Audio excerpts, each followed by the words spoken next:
and welcome to another episode from Season 6 of The Horrific Podcast. We're two friends who live in different places but share a passion for scary movies.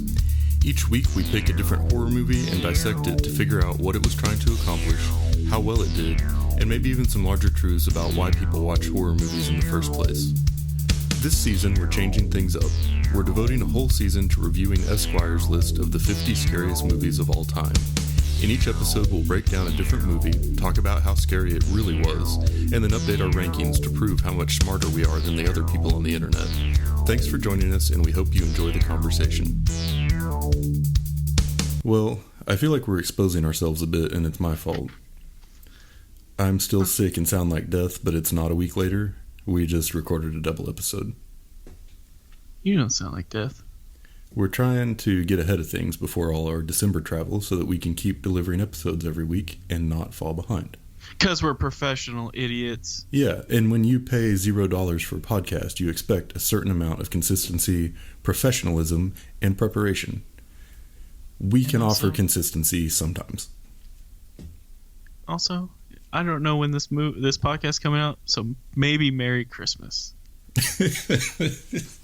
Is this going to be in January? Happy New Year. I don't know. I can't do math. Let's be real. I don't even know what day it is. Yeah. I mean, I'm excited partially because, we get our little break. Mm-hmm. We did good. We're, responsible, dude, for the record. I feel like we kind of been working towards, whereas last year we kind of, pushed through a whole bunch of episodes. Yeah. Just so we can, make sure that we have, December where we can, mm-hmm. end the year out with the family and stuff. Yeah. But this time I felt like we prepared, and I'm proud of us. Yeah. We definitely went into it knowing what we were doing this time. Yeah. Which feels weird, because that's not how we normally approach life. Right. Yeah. And Christmas is for Christmas movies. Yeah, that's true. Like Black Christmas. Yeah. And The Fly. Yes. So, as we've worked our way through Esquire's list of 50 scariest movies of all time this season, there's been a lot of duds. But every now and then we've stumbled across one that we didn't know anything about, and it's been kind of a pleasant surprise. And I don't know if you feel the same way about Maniac, but I had never heard of it, and I actually kind of liked it.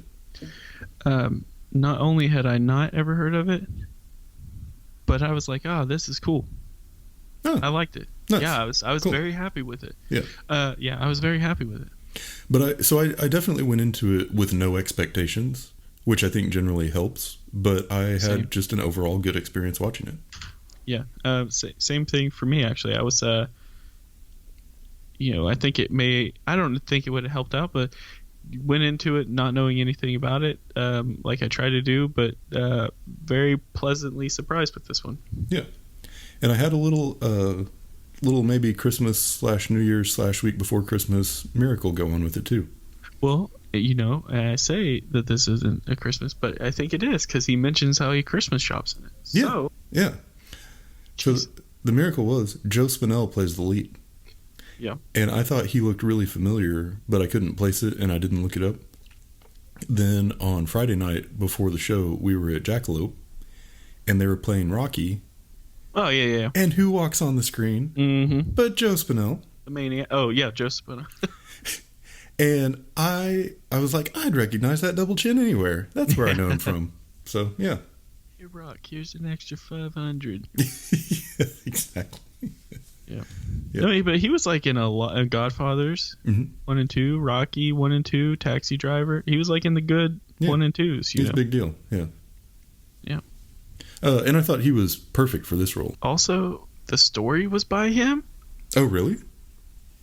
He didn't write. He helped write this. Dang. Is there anything this guy can't do? No. Not go crazy, I guess. Yeah, exactly. Mm-hmm. All right, I'm going to introduce it, and we'll get down to it. In 1980, Analysis Film Releasing Corporation released Maniac. This movie was directed by William Lustig and stars Joe Spinell as an isolated serial killer with mommy issues. Over the course of the film, he struggles to keep feeding his compulsion to kill, while also generally losing his grip on reality. This movie was made on a budget of about $350,000 and brought in around $10 million at the box office. It can currently be rented for streaming on Amazon Prime Video. Short and to the point. The thing with this movie is it's almost like it can cut you with like a knife if the fight becomes the fire on the wire between will and what will be. She's a maniac. Maniac on the floor. And she's dancing like she's never danced before. Wrote those just now. Nice. Hang on to them. This could be keepers. Think about making it about a female dancer. I like it. I had forgotten a book we had to read in elementary school called Maniac McGee. But that was like the first thing that came up when I Googled Maniac. I was way off on that. It tells you how popular this movie was. Yeah. It's not even the first Maniac that pops up when you Google it. Yeah, or if you look on IMDb because of the Netflix show. But yeah. Anyway, so they didn't have a lot of the. So some facts about the movie. About that time, they didn't have a lot of permits to film on location in New York, which we've read is pretty common. Yeah. And like the scene where they shoot the shotgun through the car. Yeah. That wasn't. There was no permit for that, so they basically had to do that scene in the Bell, which I feel like is a ton of pressure that they. It was a real murder. But they had Tom Savini. He was the actor who died, and he's very, very. If people don't know this, like he's like. I mean, he's the horror makeup artist, basically. Dawn of the Dead. Interesting. Okay. Night of the Living Dead remakes. He did like Django Unchained. I mean, just a ton of like the almost like over the top, like especially like Quentin Tarantino movies. I think he did like From Dusk Till Dawn, Planet Terror, Machete, which is Robert Rodriguez, and then Django. And anyway, so. Like the head blow, it made sense. Like, if you see that scene and then fast forward and watch Django, you're like, oh, okay, that makes total sense that this is the same guy. Yeah. They actually used a dummy for that scene. They didn't actually kill someone, surprisingly. I didn't realize they didn't do that in movies, but it was a dummy, and they actually retired the dummy because of like it was just like gone. At that completely. Everything was like covered in red and that was a very intense head explosion. Yeah. Yes, it was very, very intense. Very, very intense. Also, a lot of porn actresses acted in this. Or several. I guess it's a little bit cheaper, and what can you do? No. Here's a fact. Gene Siskel. Yeah. Do you hear about this? Mm-mm. He was so disgusted by the infamous shotgun head explosion that he walked out of the movie. Wow. Saying on his television show in the 80s that the film could not redeem itself after ultra violence that he had seen. Do you feel like he just wanted a day off? Probably. Yeah. You're watching a movie called Maniac. Yeah. Idiot. Right. For your job. That is your job. That you just walked out on. Yeah. And so you still did a review on a movie that you only watched halfway through. Yes. Damn, we got to get on That's that. a pro move, bro. Yeah. Let's see. So, this was the first ever film banished in West Germany. Oh. Because of glorification of violence. The banishment was declared in 1983 by the Court of Munich. Yeah, pretty interesting stuff. So those are my facts. Nice. A lot of people refuse to do ads and stuff, but we just did The Fly, and there was like websites on websites that had facts, and they were all basically the same facts. Mm-hmm. They were all shared off of one, I'm sure, but this one I had quite the trouble trying to find. Yeah. This wasn't like a super big movie, but right. Yeah, and so, but to me, this was like a classic slasher, but with some interesting psychology stuff on top.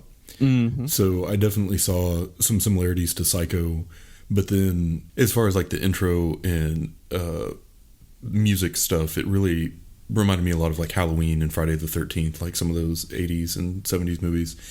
And, you know, like it just had that sort of high-pitched, uncomfortable, sustained sounds. Yeah. And a lot of like camera from the point of view of the killer or from like overhead or whatever. Like it had a lot of those same feelings of there's this hunter, this dangerous person that's out there. You're invested with the person who's terrified trying to get away from him. And that was kind of the thing. But then it had the added benefit of this guy could go from being completely normal, like charming, funny, like easy to just work his way through society and be nice to people and get people on his side, to being just batshit crazy. And that sort of, that polarization of him was one of the things that I felt like made this movie work on a level that it may not have otherwise, just based on some of the things you were saying, like the acting and the script. Yeah, I think for me it did it. For me, it was a couple things. It was, I mean, it got straight to the point. Yes. At the very beginning of the movie, and it almost kept the pedal to the metal throughout the whole thing. It did. Much so that we're like, you know, halfway through or like 3/4 way through when he wasn't like killing someone. You're like, or wasn't on the chase or something like that. Mm-hmm. You're just like, this movie's kind of slowed down a little bit. Yeah, you were like, kind of oh no, waiting he's for just it. not killing someone every 2 seconds. Yeah, and I thought even the scenes that were like less action-packed were still super creepy just because of the way that they filmed them. So like the one that stuck out to me was when he was standing there in front of the store with all the mannequins in the window, and the way that the camera just kept like moving down, like the different angles that it was taking and like showing his reaction to them, and just like his facial expression and the music that was used. That scene was still somehow kind of intense, even though he was just standing there looking at mannequins. Yeah. And that I think is one of the things, like we talk a lot about how, you know, doing the most with what you have, figuring out a way to be creative even within your limitations as far as budget or special effects or whatever else. This movie did a lot of cool stuff in that regard. And it also had like, you know, like he was a bigger guy, mm-hmm. you know, and but the main thing that, so in my research for this, I was reading someone talking about it, and it was like an old review, and it makes sense. So the thing was, you know, Son of Sam happened in 1977 in New York City. This movie came out in 1980. Yeah. And so like this, and it has similarities to Son of Sam. So I can definitely see how this could be an incredibly scary movie, especially to people in New York. Oh yeah, like at that time, yeah. Like one scene specific, or one thing that specifically happened in real life, October 1973, was the parked car shooting through the glass scene. Mm-hmm. I mean, that happened in real life, and then it's put in the movie, and it's just like, Jesus. Yeah. So I think they kind of had that going with them, where like, this is incredibly like sketchy, like this, you know, almost like a Son of Sam unofficial remake. But yeah, like you can't say this wouldn't ever happen. Yeah, and it was also, the thing with Son of Sam was it wasn't like, you know, like with a lot of, there was nothing tied to, or there wasn't many connections between the people who lost it, or who died. Yeah. It was just random, and that's kind of this thing too. It was extremely random. Yeah. You know, but which I think it adds to the kind of the mystique of the movie. You know, yeah, for sure. Yeah, well, and like even from that very first scene, well, not first scene, but early in the movie where Joe Spinel wakes up sweaty and screaming in a room full of burning candles. Yeah. And it's like just his super weird apartment where he has the scars on his chest, and there's a mannequin in the bed, and like everything is just super weird and creepy about that. And so you get the feeling that he also is super weird and creepy, which makes him unpredictable. And then from that point forward, everything about him, you just never have it pegged, because yes, he's a killer, but you don't know who or when or why he's going to kill. There doesn't really seem to be any rhyme or reason to it. But there's also just the way that his character develops. you almost, I won't say like feel sorry for him or feel empathy for him, but you realize like he's insane and he is losing his mind and he's going further and further down that path. And so it's not just like this is a mean person. It's a very, very psychologically troubled person. Yeah. Which I think makes it both scarier because of the unpredictability, but also just because like there's nothing supernatural about this. He doesn't have any powers. He's just a guy who's deeply disturbed who's doing this, and that could be my neighbor, you know? Yeah, exactly. That's that ties into that Son of Sam thing. It's just like it could be anyone that you're walking by. Yeah. And it was in New York in the 80s. Yeah. Where it was pretty rough. Yeah. Trust me. I was born in 88. I know. In Oklahoma. In Oklahoma. So if anyone's qualified to talk about New York in the 80s. It's old Tom. Yep. This movie got super graphic too. Yeah, dude. Very, very graphic. Well, I say that, but then I went and watched an episode of a TV show Katie and I were watching, and it was like arm getting cut off, a guy getting stabbed in the throat. It was just like, oh, okay, well, for the time it was for sure graphic, but it's like the norm now. Yeah, but even by today's standards, like, so there was that scene where the hooker picks him up and they go up to the hotel room and then he strangles her and you're like, okay, yeah, that was pretty brutal. And then he comes back and scalps her. Yeah. Holy crap. Yeah, man. That was hard to watch. Well, it was almost like Eyes Without a Face. Yes, like exactly. Yeah. It reminded me a lot of that, actually. It's the first scene where he cuts the girl's throat. Yeah, I think so. I think that's how it opened. It was. Maybe the second. But anyway, it was just like it just started off with that. And you're like, oh my God. Okay. Like if this is where it's going, this is crazy. Buckle up. And it definitely it was definitely like, the acting was definitely super rough in parts. I mean, like the guy and girl in the car on the side of the road, Tom's character actually, where they get in the back and like there was just an awkward amount of like, I don't know, whatever. And she's like, I think I see something, but like he's obviously standing there looking right at her. Like, what do you see? Oh, an actual guy standing there? Yeah. But then it leads to that scene where he blows that guy, Tom's head off. I mean, it just explodes, Well, and so for me, I thought that scene was a good example of using gore to enhance the horror. Like, it was a scary scene, and it was super gory. But we've also come recently across a lot of really gory movies that aren't scary. And so I was trying to figure out, like, what is it about that it makes it, like, the gore assist with the scare? And I think some of it's just the way they built it up. Like, the way he was standing outside the car, he's this crazy killer. And then just the build up to it and the music and the way that the girl is reacting to it and everything. I don't know. But to me, this one felt like an actual horror movie. And I felt like it used gore in a way that enhanced that, not tried to make up for the lack of it. Yeah, and I think, partially, and this isn't obvious for all horror movies, but I think some of the better horror movies is a movie that uses the gore because it kind of helps with the scary horror aspect, but also the suspense. Yeah, true. Which a prime example is the subway scene. Yeah, which is if you're watching it, you're thinking like, oh, this is in New York, even though it's night. Like this is still New York, and it's a subway that's completely empty.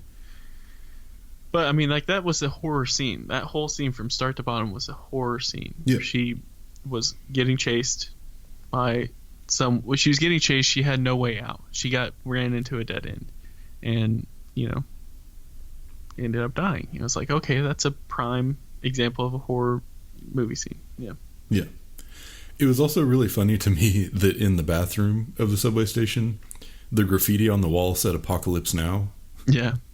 Like that movie would have been pretty big at the time, but how many times have like you spray painted 28 Days Later in a bathroom? Like how confused would you be if you walked into a bathroom and someone had spray painted like Black Panther 2 or something? Like, it's the most ridiculous thing. The Avengers Endgame. Yeah, right. Yeah. That's great. Yeah, I think so another thing that that they do, like, there were like little things, almost kind of like within The Fly that we were saying with Jeff Goldblum doing, but with this one where like he gets kissed by the photographer, and it's almost like he wipes it off.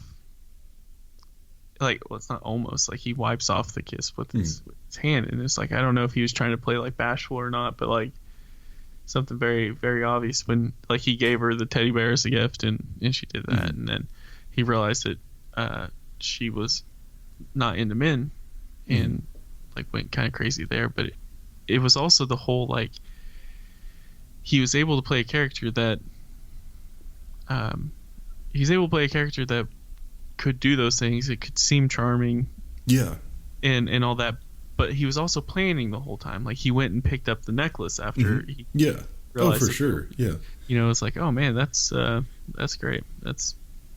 Well, and one thing I thought was interesting about it too was you really don't get any insight into him as a person at all until he meets with the photographer and they start talking about like preserving a person with a painting or a picture. And so you start to get the idea, okay, well, there's someone he's trying to preserve or someone he's trying to keep alive. Yeah. And then you find out a little more about his mom, and then you find out a little bit more about his background, and it all kind of comes together. But up until that point, for like the first half of the movie, he's just a really weird, creepy dude that's killing people at random, and there's no rhyme or reason to it, and it's like almost unbalancing because you have no way to predict his behavior. And then they started giving him some background, but that almost made it worse because you realize there's some like neurosis that's sort of like driving him, but he can also flip, just like you were saying, back and forth between being like super normal and kind of charming and fun to be around to also simultaneously plotting to do these additional killings. Yeah, and I think I think the whole mother issue, that's for sure, like you're kind of say with the psycho aspect, but yeah, I mean, it was definitely like almost like a different version of Psycho, in a way, like the tormenting of the mother.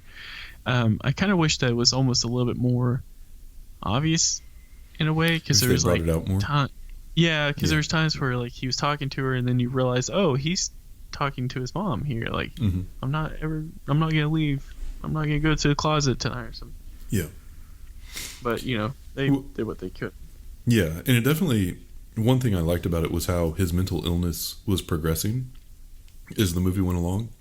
So like by the time he's in the graveyard with the photographer, he is just barely holding it together. And I think that's why she was able to kind of get the jump on him, is that he is in the midst of just a complete breakdown, especially when he like gets to his mom's grave. And then there's that big jump scare of her corpse coming out of the ground and grabbing him. But that's like just signaling that he's completely lost touch with reality. He has completely lost his grip, and then he goes back. And my favorite scene of the whole movie actually was at the very end when he goes back home and all the mannequins start coming to life, and they're played by the actresses whose like scalp he had put on them, and then they swarm him kind of like zombies and rip him apart. And then those two cops come in and they see he's just stabbed himself. So really he had just lost his mind completely, and all of that stuff that he was pushing out externally then came just sort of collapsing in on him in the end. And so they really almost did make him a somewhat empathetic character in the very end. Now at the very end, did you see his eyes open? Oh no. Yeah, I didn't either, but I read about it. Supposedly he opened his eyes. But I just thought it was funny that those two cops walked in and they're like, "Oh, he dead. Bye." Yeah. They were doing the Ebert version of that job that day. I'm like, I'm not getting paid enough for this. He killed himself, so. And then they look at the mannequins. They're like, ugh. Yeah. Well, they're like, I didn't fill out the report because that death was just too grisly. I don't need to see any more of it. Yeah, that would definitely be me as a cop. Just like, nothing to see here. Yeah. Walk backwards, act like I didn't see this. Yeah. I mean, overall, it was a good movie. It was not a very long movie. It got straight to the point. Yeah. The acting wasn't the greatest, but it was still 1980s in New York. Yeah. I love it. I mean, yeah, I thought it was a great like psychological slasher horror movie. I think that it is. If you're into that genre, then by all means, you should like this movie. Yeah, and also, might be the first time I ever said this, but good job on adding it to the list, Guy. Yes, I feel like that can't go uncommented on. Yeah, you're about 4 out of 50. We've talked a lot of trash. I know, and I'm not apologizing for it. No, not at all. You kind of had it going. Yeah. All right. Well, merry week before Christmas or New Year's, whenever this gets posted. Yeah, and also if it's next year, can you believe it's already 2020? Isn't that crazy? Yeah. Yeah. I'm going to go lay on the couch and drink a bunch of NyQuil and go to sleep. I understand completely, my man. All right. Bye. Bye. And that's it for today's episode. If you've listened this far, then thank you, and we hope you've enjoyed it. We're always looking for new ideas, so if you have any questions, comments, or movie suggestions, please send us an email at thehorrificpod@gmail.com, or feel free to comment on or message our Facebook page. Just search for The Horrific Podcast. Thanks for listening.